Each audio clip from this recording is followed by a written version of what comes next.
Where'd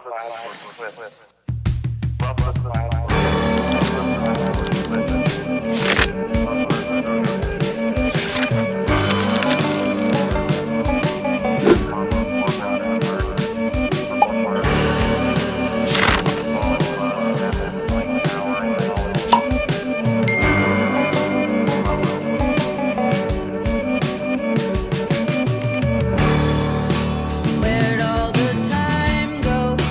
Starting to fly.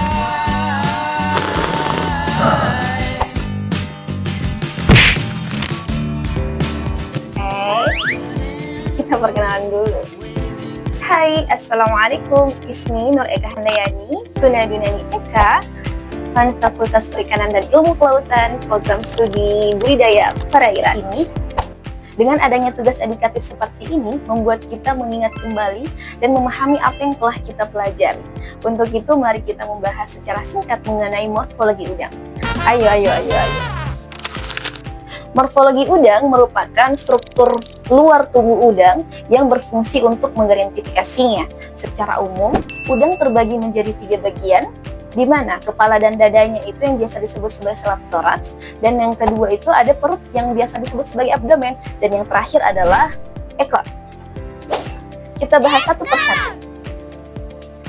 Di bagian kepala dan dadanya itu terdapat rostrum, di mana rostrum ini merupakan tanduk panjang yang berduri di ujung kepala dan dilindungi oleh karapas. Fungsinya itu sebagai sensor lingkungan dan senjata pertahanan dari predator.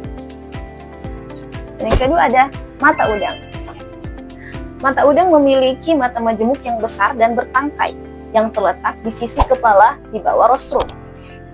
Mata udang juga terdiri dari banyak lensa kecil ataupun yang biasa disebut sebagai omatibia yang memungkinkan penglihatan panorama hampir 360 derajat. Namun fungsi utamanya adalah mendeteksi pergerakan, perubahan cahaya, serta membedakan terang gelap di air yang keruh. Selanjutnya ada karapas. Karapas adalah cangkang keras yang menutupi kepala dan dada pada udang dengan fungsi melindungi organ vital seperti otak, jantung, dan insang dari cedera. Selanjutnya, scapocerit.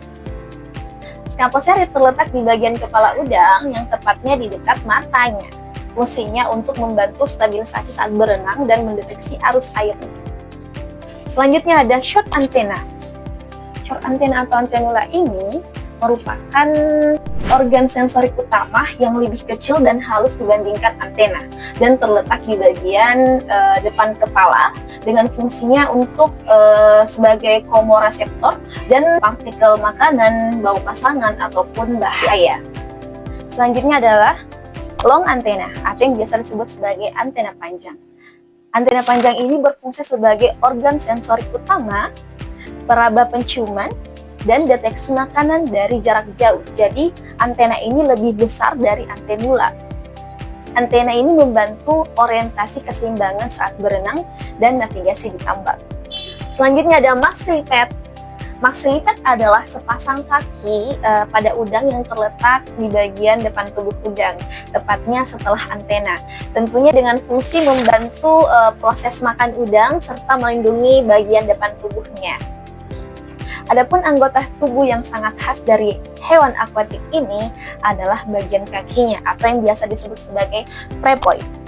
Prepoid merupakan 5 pasang kaki jalan pada udang yang berfungsi untuk berjalan di dasar dan mengambil makanan serta dapat grooming. Shella.